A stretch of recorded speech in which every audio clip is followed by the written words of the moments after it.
இந்த பொண்ணு யாருவே? பொண்ணுவோட கூத்தடிக்கையோ? நீ என்ன வேணாலும் பண்ணி தொலை.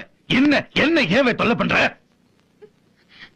என் பெட்ரோல் பங்குக்கு சீல் வைக்கிறியா? என்கிட்ட பொட்டி பொட்டியா லட்ச லட்சமா பணம் வாங்கினதுக்கு காசு நன்றியால் எது?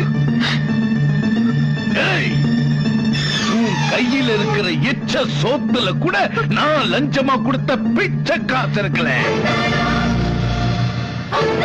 வேண்டான்னு முடிவு பண்ணிட்டா கூட பிறந்தவனா இருந்தாலும் சரி குத்தி கொலை பண்ணிடுவேன். என் கூட இருந்தே குழி பறிக்க பாக்குறியாவே? ஒருத்தனை கொல்றதுக்காக ஊரையே கொளுத்துறவலேனா என் விஷயத்துல மறுபடியும் மறுபடியும் தலையிட்ட அடிக்கிற இடமும் தெரியாது, புதைக்கிற தடமும் தெரியாது. வெட்டி துண்டு துண்டாக்கிருவேன். போவே.